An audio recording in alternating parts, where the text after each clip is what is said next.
बहुत वर्ष पहले एक छोटे से गांव में एक गरीब मगर भला ब्राह्मण रहता था। वह देवी का परम भक्त था और नित्य ही दुर्गा का नाम 108 बार लिखे बिना अन्न जल कुछ भी ग्रहण नहीं करता था। संपन्न परिवारों में शादी ब्याह या फिर अंतिम संस्कार करवाना ही उसकी जीविका का एकमात्र साधन था। परंतु रोज तो गांव में ऐसा होता नहीं था। मुट्ठी भर पैसों से पत्नी और 4 बच्चों का पेट भरना आसान नहीं था। अक्सर वह दुर्गा के आगे अपना दुखड़ा रोया करता, हे दुर्गा माँ, मेरे ऊपर कृपा कर। एक बार जब उसे और उसके परिवार को कई दिन तक फाके करने पड़े तो ब्राह्मण वन में गया और वहां जाकर फुट फुट कर रोने लगा। हे दुर्गा माँ, कब मेरे दुख दूर करोगी? मेरा परिवार कई दिनों से भूखा है और अब मुझसे उनका दुख बर्दाश्त नहीं होता। उनका भरण पोषण करने में मेरी सहायता कर दुर्गा माँ। जब ब्राह्मण रो रोकर प्रार्थना कर रहा था तभी वहां देवी दुर्गा और भगवान शिव अपने भक्त जनों का कुशलक्षेम जानने के लिए विचरण कर रहे थे। देवी ने ब्राह्मण के रोने की आवाज सुनी और भगवान शिव को उसका पूरा हाल सुना डाला। हे कैलाशपति, कृपा करके इस ब्राह्मण को एक ऐसी हांडी दीजिए जिसमें मुर्गी खील का चावल का अक्षुअन भंडार हो। भगवान शिव ने तुरंत ही एक हांडी भगवान के सामने धर दी। देवी ने ब्राह्मण को बुलाया और उसे वरदान देती हुई बोली, हे ब्राह्मण, तुम्हारी आराधना से मैं प्रसन्न हुई। ये हांडी लो, जब भी तुम्हें अन्न की आवश्यकता हो इसे उल्टा करके हिलाना। जब तक तुम इसे फिर से सीधा नहीं कर दोगे इसमें से स्वादिष्ट मुर्गी गिरती रहेगी। इससे तुम अपने परिवार का पोषण भी कर सकोगे और जीविकोपार्जन के लिए बेच भी सकोगे। अंधातिरेक में ब्राह्मण ने देवी को प्रणाम किया और अपने परिवार को यह वरदान दिखाने घर की ओर भागा। सभी वो कुछ ही दूर पहुंचा था कि उसके मन में सवाल आया कि हांडी सचमुच अपना काम करेगी भी या नहीं। उसने हांडी को उल्टा किया तो क्या देखता है, हांडी से बहुत बढ़िया मुर्गी निकल रही है। मुर्गी को गमछे में बांधकर वह आगे निकल पड़ा। दोपहर हो चली थी और ब्राह्मण के पेट में चूहे दौड़ रहे थे, पर उसने न तो स्नान किया था न ही पूजा अर्चना ही की थी। उस पर पोटली में बंधी मुर्गी उसकी भूख को और भड़का रही थी। पास में ही एक सराय थी। ब्राह्मण अंदर गया और सराय के स्वामी से हांडी संभाल कर रखे रहने के लिए बोला।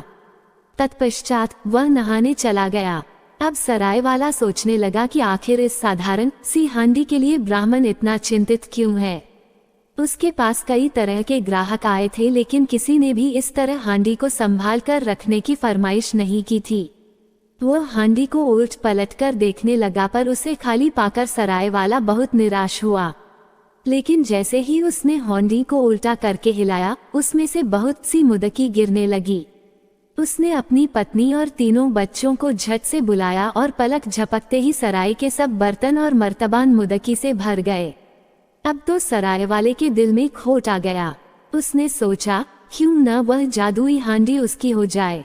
फिर उसने दिव्य हांडी के स्थान पर बिल्कुल वैसे ही पर साधारण हांडी रख दी। इस बीच ब्राह्मण अपने नित्य कर्म और पूजा पाठ से निवृत्त हो गया। उसने अपने गमछे में से नर्म नर्म मुदकी निकाली और आनंदपूर्वक खाने लगा। उसके पश्चात सराय वाले से वो बदली हुई हांडी लेकर खुशी खुशी अपने घर की ओर चल पड़ा।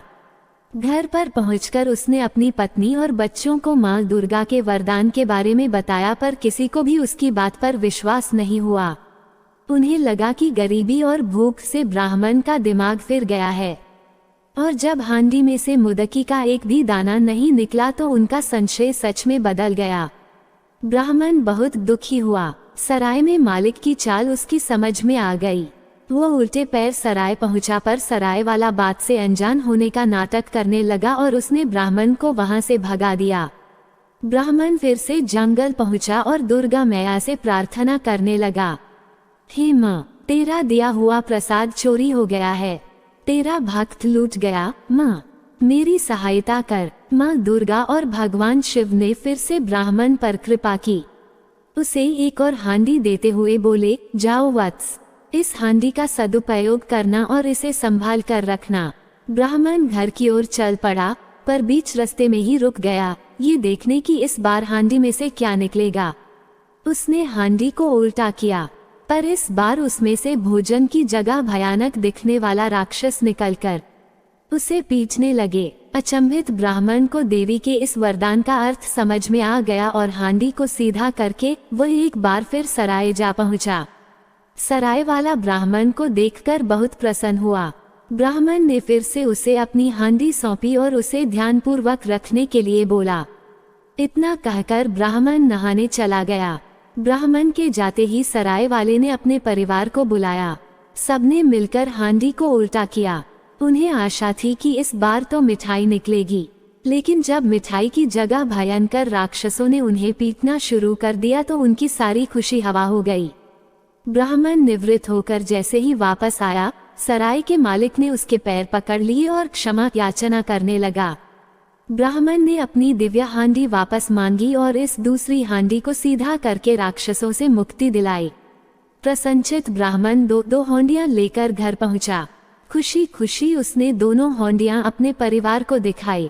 उसके बाद सबने मजेदार मुदकी से अपनी भूख शांत की। अगले दिन ब्राह्मण ने मुदकी की दुकान शुरू कर दी। देखते ही देखते उस दुकान के चर्चे दूर दूर तक होने लगे। उसने अपने लिए एक पक्का घर भी बना लिया। आखिरकार गरीबी और फाकों के दिन समाप्त हो गए। पर कहते हैं न कि समय बदलते देर नहीं लगती। ब्राह्मण के भी समाप्त हो गए थे। पहली बार तो वह बच गया क्योंकि एक वक्त पर घर लौट आया था। हुआ कुछ यूं कि उसके बच्चों ने गलती से दूसरी हांडी को उल्टा कर दिया। जब वो घर पहुंचा तो राक्षस धड़ल्ले से बच्चों की धुलाई कर रहे थे।